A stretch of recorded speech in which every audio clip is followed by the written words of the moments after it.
We're almost there.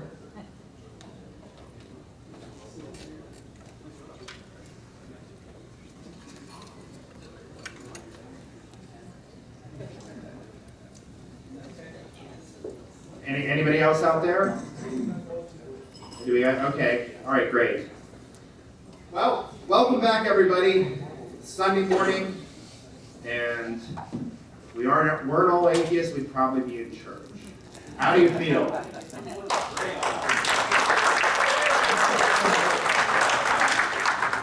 That's great. Are you all having fun? Great, excellent. Thank you. Well, I've got something interesting here. If you haven't seen it already, the Patriot News. We have a headline. Thompson welcomes atheists to Harrisburg.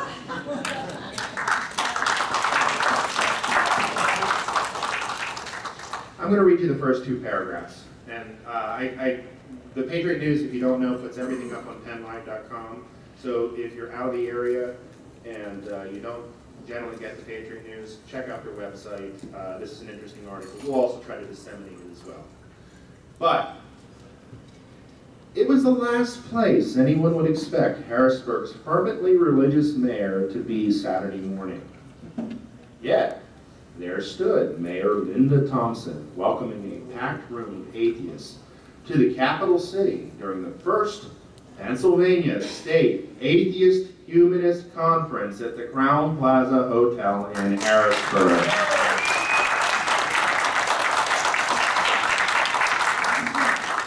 This is what we like to see. It goes on and it talks about the mayor's speech. It mentions that she mentioned God quite a bit. But it also talks about how, we were all trying to be friendly and welcoming to each other, and I think that was accomplished.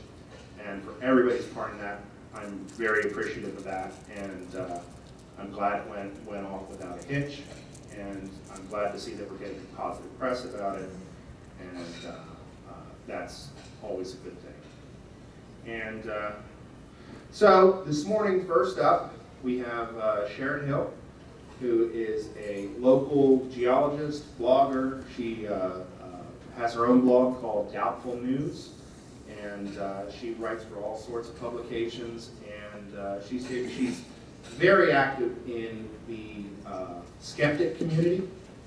This year she spoke out at TAM 2012, and we're happy to welcome her today since she's one of our local people, and it's great to have her. And so if you would all please give her a warm welcome, Sharon.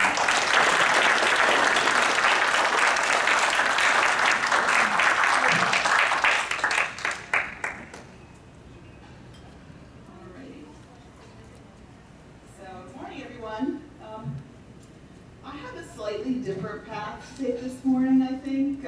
Speaking to you not as an atheist so much as I am speaking to you as a skeptic.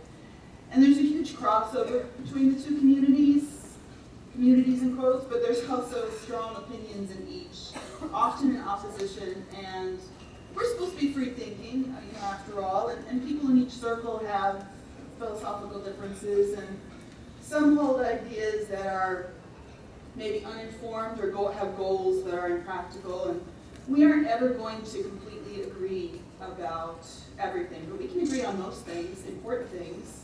In my opinion, rational, informed discussion is critical to a well-functioning society, and all voices should be considered, and all civil contributions should expect a civil, thoughtful, considerate response. And I'm here encouraged by this conference and the New Secular Coalition in Pennsylvania, so I'm very happy to be here. In a bit, I'll talk some about the conflation between skepticism and atheism. And to prime you for that, make no mistake, skeptic and atheist are two very different things. One is a person who follows a certain method, and the other has reached a specific conclusion. And each of us as individuals have landed at this conference via widely different life journeys, I'm sure. There may be preferred methods that result in someone getting to the conclusion of atheism, like actually reading the Bible, but there's certainly not just one way. But being a skeptic is all about a method of evaluating claims. Practicing skepticism It's not really about a conclusion at all. In fact, you can probably legitimately call us wishy-washy because, I'm prone to say, I don't know, because I haven't made up my mind yet about something. I don't have enough information or evidence to make that conclusion. And I don't think it's a weakness to be indecisive like that when you don't have enough information to fairly decide. You can really boil down scientific skepticism to a core. It's all about the way you evaluate claims. It's a scientific approach, a respect for scientific consensus, a strict adherence to natural laws. Practicing scientific skepticism will get you to the most reliable answer to your questions. And I think we can all agree on this, that science is the most reliable way we have of knowing something. Now, people say, I know a lot. They haven't gotten there by science usually. Science is an annoyingly tedious and long process. People say they know something most often through intuition or revelation or perception, by what they pick up and integrate it in every moment. And those are actually shaky ways of knowing because they rely on a person's subjective interpretation. And people are often wrong or mistaken, but for most of our day, those methods of picking up knowledge, they work okay. During the scientific process, the scientist goes through great lengths, or at least should, to remove as much as of that subjectivity from the process. That's why we have things like experimental controls, blinding, standardized tools and instruments, careful recording, and then peer review to tell us what we messed up. So what we get from that is knowledge that can withstand scrutiny and can be relied upon and that we can build upon. The scientific approach of taking out the subjective isn't natural for people and they don't like it because we love our opinions and those are subjective.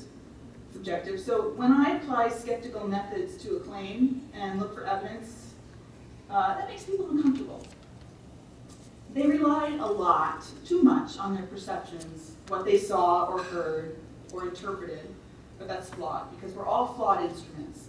We're terrible recording devices. So when a skeptic challenges a claim based on someone's personal account, there's this line that's difficult not to cross, because you can easily offend them by calling out their subjectivity, by saying, I can't rely on your eyewitness account. You might as well have called them a liar, because that's what they hear. Or they say, you think I'm crazy, for what I claim to have seen. So once you cross that line, you may lose them and you can't get them back. They won't listen to you anymore. You've made them dig in further to save face. So that's a problem when you're dealing with a skeptical approach. But back to the ways of knowing. A person may say they received a message from God or Satan or aliens or whatever, and their own personal knowledge that's gained by revelation. It's their experience. Do I think that's good evidence for a claim that an entity spoke to them? No, but they do. It was their personal experience, and it was very powerful, and they consider it evidence or proof. My standard of evidence is quite different. I like to have been recorded, verifiable, preferably repeatable. Those high standards don't work well with evidence for alien abductions, Bigfoot hauntings. It should, but it doesn't, and that should tell you something about the claim itself. So, speaking of Bigfoot, let's go on this instructive side trip here so you can see what I mean about applying skepticism and that it not working so well where some people are really attached to some sacred beliefs. So I've had an interest in cryptozoology, which is the search for these hidden creatures, Bigfoot, lake monsters, and the like, since I remember some of my first books when I learned to read were about monsters and ghosts. And I did a master's thesis on the community of amateur paranormal investigators and how they use science. And that includes Bigfoot hunters. So I've engaged a few times on Twitter with Matt Moneymaker. He's the head of the top Bigfoot researcher org and the star of the show Finding Bigfoot. And Twitter, if you're not familiar, it's a microblog, only 140 characters, typically public. People can follow you, you can read their posts, and you can sort of interact with them in real time. So something to keep in mind, Matt makes his living off of Bigfoot. It's a part of his world, and it's not something that he would discard on a whim. That's how he makes his living. And I apologize to Matt in advance if he ever hears this for using him as an example, but he puts himself out there, so I can't help it. So Matt often posts facts about Bigfoot in his Twitter feed, and they've always fascinated me, so I wanted to share a couple of them with you because they're kind of hilarious. And my responses to him and his responses back to me are kind of interesting. So at one point he says, got definite return howls in a canyon east of Logan. It's legit, it's a squatch. Now squatch means Sasquatch, that's the word he uses. So I ask him, how do you know? And he replies, you will come to understand how I know, albeit gradually. I said, okay, we're waiting. And he replies, good, now start reading up while you're waiting and read more than just tweets. Can't communicate much through this channel. True. So I said, oh, I've been at this a long time, still waiting 15 years for something convincing. If you got a press release, let me know. And then he replies, you're only waiting for the next thing to posture about with doubtful comments. That's sophomoric way to build a following. Whatever. So speaking of sophomoric, he then writes another day, Bigfoot can stun, spook their prey competition also, but they don't do it with sonar clicks. No one knows how they do it, but can immobilize.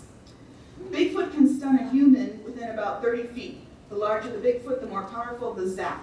30 feet is enough distance to stay hidden and safe. I don't know where he gets this stuff from. Another day, he posts, those tracks were definitely legit, no doubt about it, trackways. He found a trackway. And I said, legit what? Again, how do you know? At this point, he knows who I am, even only after these 2 or 3 exchanges with him. And I was not using my real name, I was using the name of the Doubtful News account. And he said, proven in Twitter, Sharon? You think I don't know what your branding game is? You can be the pretty skeptic, but don't be a parasite. A parasite? I just asked a logical question. How do you know? And I'm a parasite. And I think that's a question everyone should be asking him. He didn't like me questioning him. He never answered my questions, and he's done this to other people as well. He's a pompous ass, actually. But whether it was my username or he just didn't care to explain, he dodged my questions. And he knows Bigfoot is out there. He knows. That's all that matters to him. So does this sound familiar? Because to me it sounds like a religious person who knows that God is out there, their prayers are being answered, angels are watching over them. They know that. They may know, but it doesn't help me at all because my path is different than theirs.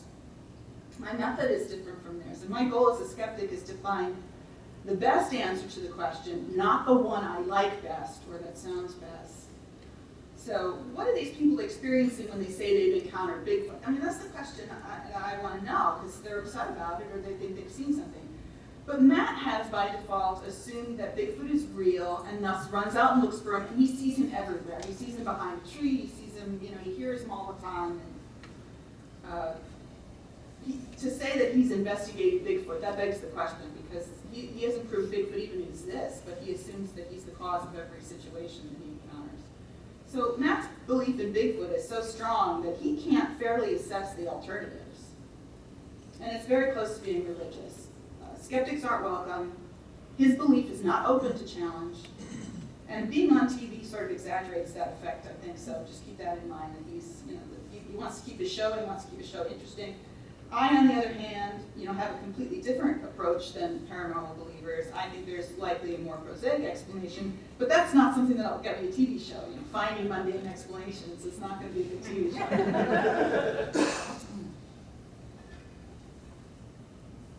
And I can show that an alternative explanation does exist that doesn't fly in the face of what we already know from science and about the world. And that's probably more likely the answer than one that counts a huge chunk of scientific knowledge as being wrong. And I think the word skeptic is way overused and misused. It has that common connotation of being on the fence or withholding judgment, which is fine, but people say that too often. And paranormal people like to say they were once a skeptic because it sort of raises that bar that they now believe. Or skeptic with a capital S is used to mean closed-minded cynic, and I get that thrown back at me often when people don't like what I question. And I think those connotations were misappropriated. Organized skepticism is part of the professional scientific community, always has been. And it requires critical review of ideas. And if you are a scientist, you are very used to nitpicky criticism. It comes with the territory. When practicing skepticism in the way I mean, which is scientific skepticism, critical thinking, I'm not out to say Bigfoot doesn't exist, or ghosts, or psychic powers, or God. I can't say they don't exist. What I can say is after all these millennia of human existence, the evidence in favor of those things as being genuine is unconvincing. So I can effectively discard the idea of psychic powers, ghosts, Bigfoot, aliens, what have you, and God as not real. Someday if good evidence comes along, I might change my mind, so I haven't made a definite conclusion. Logically, I can't. But if I live life as if effectively those things don't exist, works out just fine. Now, we all apply this method inconsistently. We're all skeptics about something, either loosely or stringently. We learn to look at some types of claims critically at all times. Some of us don't believe, anything in politics is giving us the truth, or advertising, or tabloid news. And some of us get more practice at this than others, but I have my pet subjects that I'm swayed by that go against current scientific consensus, or I might choose not to apply skepticism so strongly to that thing because I like it. Yeah, we're human, we do that. But I think that skepticism is something that should be taught and encouraged, but not forced. I would far prefer people be introduced to it and start working on practicing it for some subject. Maybe they'll apply it to alternative medical claims. That's great. If they don't get around to applying it to God, then I'm not going to call them names and kick them out of the Big Tent. Because they're on the path, they're starting something, they're thinking about it. And they might get to that subject when they're ready. Maybe they just aren't ready yet. So that leads me to the conflation of skepticism and atheism. This bugs me a lot because it's led to problems recently. In 1976, with the very first edition of Skeptical Inquirer, they made it perfectly clear that it wasn't going to deal with the supernatural. Science doesn't deal with the supernatural. Claims made for or against religion were not going to be discussed. Now, let me clarify that. Supernatural is by definition outside natural laws. So whatever you're talking about is not obeying natural laws. You can't do science on that because we kind of rely on natural laws. So if you claim a supernatural cause, science doesn't apply, can't apply, doesn't work. So you can't study angels or Satan specifically, for example, if the laws of nature are suspended for them. Testing supernatural entities is off limits. And also, religion is so cultural, and criticism of religion really doesn't have a place in a scientific framework, but it does it in other frameworks. But when religious claims cross over into testable claims, then they're fair game for the skeptic. And examples of this are like Shroud of Turin, stigmata, other artifacts from saints, weeping and bleeding statues, liquefying saints' blood, and of course discussion of creationism in science class. But the question of does God exist, it's a good question. Scientific findings can be used as evidence, but that question itself is not a scientific question. So I think more people than ever before are mixing up the ideas of atheism and skepticism because of the internet, and for some reason, and I don't know why, skeptic has become overly attached to skepticism about God, and there is that big overlap, but I've seen too many atheists be credulous and gullible about non-God subject areas, and particularly anti-vax, climate change as a hoax, conspiracy theories, alternative medicine, and I came upon an example of very irrational and emotional reactions to the Breivik shooting on an atheist forum. The comments were not only irrational, but they were pretty sickening and inhumane. And you can go to a couple popular blogs featuring atheists and watch the logical fallacies just fly left and right. Evidence, when you're arguing some of these claims, evidence is not used, but it's very highly emotional, and it's often philosophical, but you really can't call it a scientific process of skepticism at all. Many atheists are very good critical thinkers, but I don't think you can generalize. Stating you're an atheist means that you've made a conclusion about God, but that's it.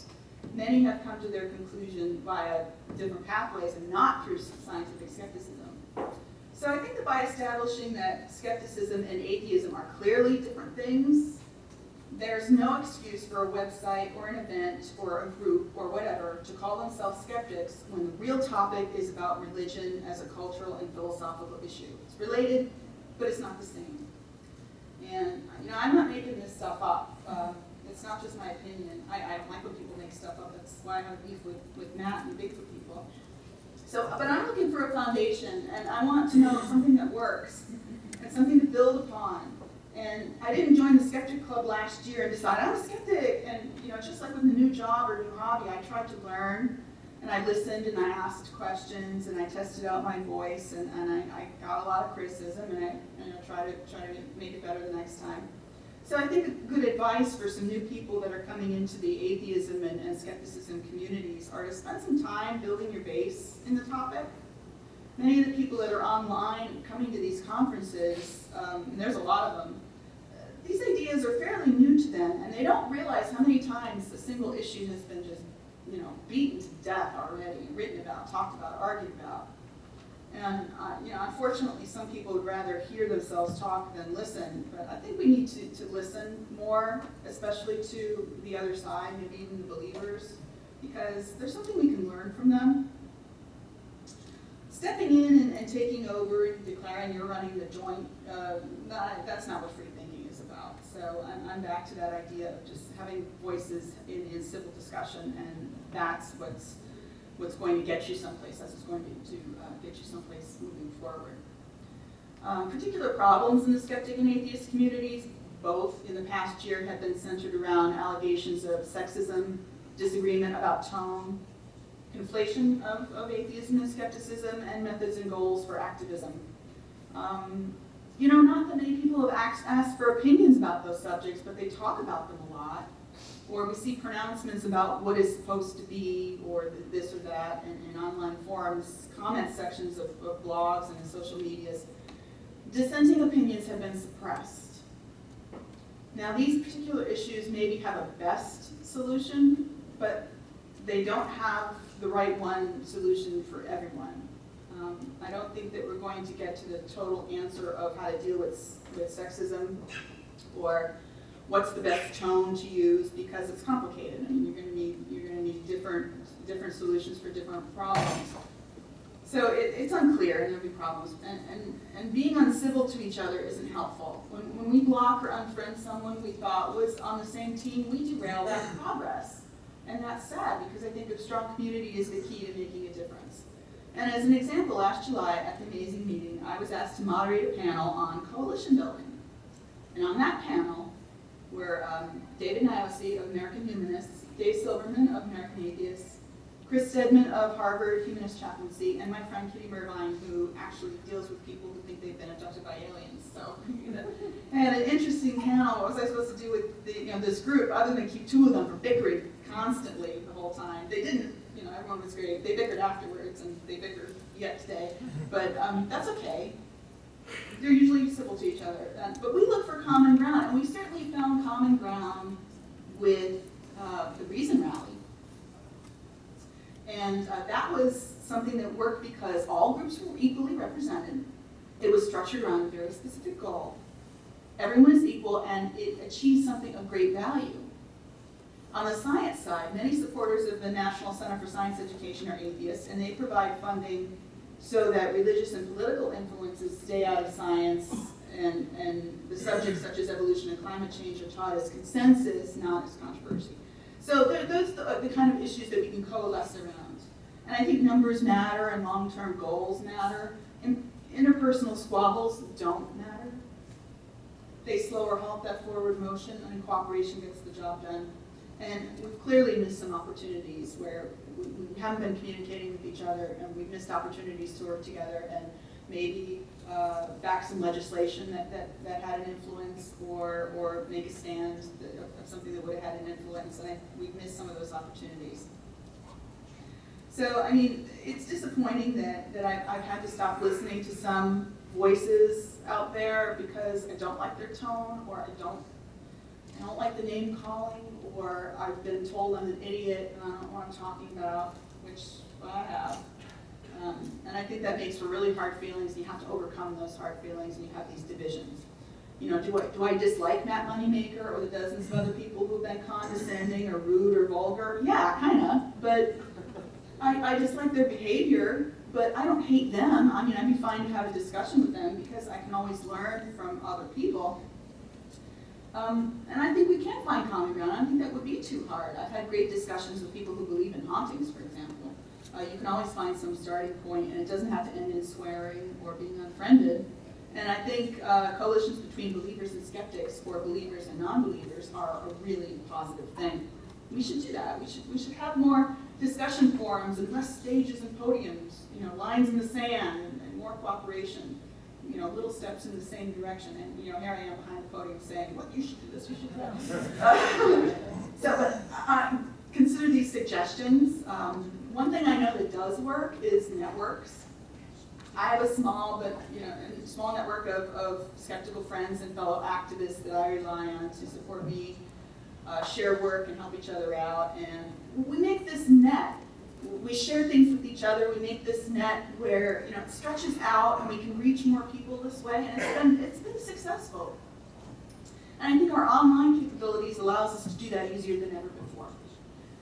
So it makes no sense to burn bridges when you're trying to build a network. I mean, if you have a new idea for a website or organization or community, it's a rotten plan to alienate about half the people who would support you at the start with an egotistical and exclusive tone, which has happened in the past couple months, sadly. You know, thinking is a great thing, and civil discussion can get you somewhere. Skeptical activism is not about telling people what to think, but about how to think about these things. And what you learn from this subject area, you can apply to other subject areas. And it takes time to grow into a skeptical method. It means deliberately open to options, considering alternatives, you know, asking for and relying upon evidence, good evidence, you know, asking good questions. So you have to avoid that emotional gut reaction to lash out at people who don't think like you or don't agree with you. It's hard to do because, you know, I expect some of you won't agree with my statements or opinion, and that's okay, because I think if you just accepted it, you'd be sheeple, and I'd probably be in the wrong place. But, you know, as we all age, we see the world is a bit more complicated, and, you know, to do my part, I'm trying to listen better and consider more and do more while being fair and charitable towards others best I can. And I often fail, and I often lose my temper, and sometimes I lash out. But I have to take the criticism that comes with that and apologize when I need to, and try to be better next time and not repeat the same mistake. So in expressing my view on this subject or on any other subject on which we disagree, I can't force you to change your mind about anything. But I might persuade you, maybe not today, but someday, that my method, my skepticism, my conclusion, while different than yours, is worth considering. And I think that's all we can ask for, and that's what we should strive to do. So, thank you.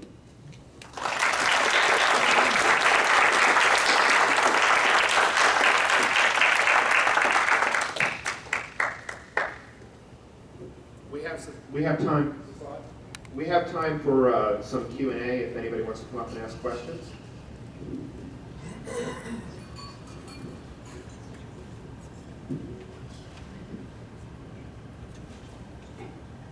Well done. Nicely presented. Yes. However,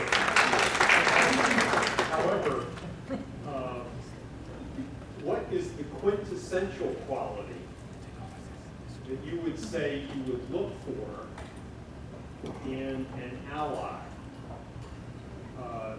especially when humans have the remarkable capability of holding contradictory ideas? The atheist who is also a pet psychic. So which side, or how do you determine, how do you separate, okay, I don't want any pet psychics, I'll take the atheist, but here's an atheist pet psychic. What do I do with that person? Yeah, coalition building, let's think about that. Coalition building, you have, say, a community problem that arises. And when I was at TAM, I used the example that alternate medicine clinic is moving into your neighborhood, and they're promoting this strange, I hate to use Scientology-like religious belief along with their, cosmic healing and strange ways of thinking about the world. And now you're looking at allies. Well, you can get the doctors to be your allies because they don't like this stuff, or you can get even the religious leaders in the community to be your allies because they don't like this stuff. You can get the critical thinkers in the community to be your allies because they don't like this stuff. You're focusing on that one goal. I'm not sure why you don't like this problem, but we can work together from different angles and become a more powerful unit to put a stop to something that's bad in many directions. And I think that what you have to do is figure out what the goals are. You can set your goal and be clear, and boy, you have to put aside your egos, and you really have to put aside your other personal feelings. And like you said, maybe cognitive dissonance helps in that case because you can work together. I mean, I had a great experience talking with Chris Stedman, who works with religious leaders in the Boston community where he works, and it's working. He's doing good, and when he goes there and the religious leaders say, I've never met an atheist before, and you're a really nice person, that's great. That's I think the steps that we want to take. We want people to know that we're not just about that one thing, but we want to do good for a good reason. So I think looking for that in an ally means that you have to put aside your ego and maybe put aside some of those other beliefs and be willing to work together. Hey, everybody else is stepping up. I have another question. Somebody asked me about ghosts and UFOs. No, much more to the point. Hershey Medical Center. I know a lot of people there. I deal with a lot of people there. For anybody who doesn't realize, Hershey Medical Center is a training medical school. They are one of the few medical schools in the nation that require every student to do a research project. In other words, to be trained in the scientific method. Most of you don't realize that medical doctors are not required to be scientists. That's true. So Hershey sets itself apart in that way. However, Hershey in their new building has a healing garden where you can get in touch with your aura. And when I talk to people there, they say, wow, that's great, a healing garden. I said, how would you feel if right across the road I put in my alternative healing establishment? I can do it a lot cheaper than you guys can. Yeah, All you have to do is call me, Yeah. and I'll heal you on the phone. You're not going to get rid of that. You're not going to get rid of the people who have ideas, I'm not getting rid of people, get rid of the ideas that people have that those types of things are worthwhile for them. I don't think it's right for doctors to endorse it over a scientific conclusion, but it doesn't hurt people, and I know people are not going to agree with that. I mean, they really want to eradicate everything irrational from the world. It is not going to happen. Do the best you can, and some things are just not all that harmful. If it makes you feel better to meditate, you should. So that's my philosophy on that. Hi, Sharon. My question is, what do you do with fellow professional scientists who also hold irrational beliefs? For example, several years ago, I was involved in a rather heated internet discussion with this professor of microbiology who also practiced astrology. And I would say that she casts horoscopes for her microscopes and all kinds of total crap. And I said, how can you possibly be a scientist and believe this? And then she started calling me all kinds of names, and you narrow-minded skeptic, you bitch, and blah, blah, blah. So how on earth do you deal with people like that? And how can we form coalition with someone who's that who can have that kind of compartmentalized thinking. Right, that's another case of cognitive dissonance, definitely compartmentalized thinking. If they're not applying it to one area as stringently as they're applying it to another. Some people are lost causes. They're so invested in a belief that they're not going to give it up, at least not yet. There's a lot of scientists who believe kooky things. The other day I found out that Einstein believed in dowsing. But he wasn't aware of like all the tests and everything. I mean, because, well, he would probably never looked, but it wasn't his time to discover that yet. If you're not going to look at both sides, you're never going to find the other side. So all you can really hope is that someday they'll get that gateway into reason about a subject. And I wouldn't push it, because like I said, that entrenches people even more when you push it. I think we saw that kind of is what happened. I enjoyed your talk, and in terms of coalition building, there's sort of this middle ground as well. Hemant Mehta had posted his blog, The Friendly Atheist, on a religious site, and he actually gets a lot of crap from other bloggers about doing that. He doesn't really work with them, and he certainly doesn't agree with them, but he's in the same community. I'm wondering what you think of things like that, since you're a blogger. Yeah, I love that. And one of the things that I try to do is attract people who might believe in a certain concept to my site. And I think that he's doing a good job by doing it. By just standing there and talking, you're going to have people come in and by accident listen. But he's not offending them. And that's what I try to do. I don't want to offend believers on my site. And people who come on, if I'll put up a news story, my blog is a news aggregator, I'll put on a news story of weird news or paranormal or pseudoscience that comes out of the news, and I'll just frame that in a context and say, there's problems with the way the media presented this story, let's talk about it. So if I present a story about a paranormal haunting, often the paranormal investigators will come to the site because they've Googled their name and they found the story, and they will come to the site and they'll start to argue with me. And that's great because, well, I deliberately have to step back from the computer and to craft my response super carefully so as not to offend them and to be very, let's be at the same level here. I'm not going to talk down to you because that's going to turn you off. I'm going to try to be at the same level and ask, why do you think this? What evidence do you have? How do you know? That's a good question you could always use. And you get that discussion going, you start to realize that other person is a person just like you, and you can have a decent exchange. So I think what Hemant does is really great. I mean, I think he does a good job. And you got to go to places where you're not just preaching to the choir. You really do. I mean, I went to Dragon Con at the end of August, and we had a skeptic track at Dragon Con. And they did a psychic presentation. It was somebody who used to be a psychic and could do cold reading really well. And the room was full, but it was full of people who were on the paranormal track. They came over, they wanted to see. So really, that cross-community mixing there, I think, was a great thing. I wanted to ask you about something on a slightly different tack. What do you think about sort of... what do you think about sort of the misuse of skeptical rhetoric that's sort of what's known as hyper-skepticism? You get a lot of it from the global warming skeptics, etc. The global warming skeptics, I should make sure I do the air quotes. But also I've seen it in sort of, in the discussion of sexual harassment at conferences and that sort of thing, where you get some people saying, well, you don't have a notarized form signed in triplicate, the person was harassing you, therefore I don't believe that this event happened.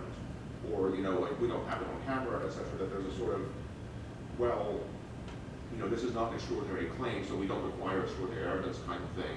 Right. Where I'm sort of wondering what your view on that is. Thank you. Yeah, that's a good question. Again, sexism, that's not a scientific question, so I don't think that the skepticism really is applicable there because, oh gosh, it's a terrible subject area because it is so subjective, and I've talked about this with other women especially. What I would be offended by, this person is not going to be offended by, well, usually it's the other way around. This person is really offended by that, and I'm not really offended by that. So it's very subjective. So again, you're not really dealing with the question. But yeah, some people really want that evidence. I don't think that's a good tact because it's an emotional issue, and to apply that type of skepticism is not going to work. Same with global warming. People who are really entrenched in the idea that global warming is a hoax, they don't care about science. They only like the science when it's on their side. They're invested in that belief for other reasons. And some people, like I said, are lost causes. It's really not going to make sense for you to argue with them about that in a skeptical viewpoint. It's not going to work. Thank you. Hi, I'm going to claim the last question for myself here. Maybe get back into your fun wheelhouse a little bit more. Have you been personally involved with any paranormal investigations or anything in that area? And if not, do you plan to be? And part two of that is, do you think it's healthy for the skeptic community to engage these people in this way, or do you think it gives them more credibility in the eyes of the public?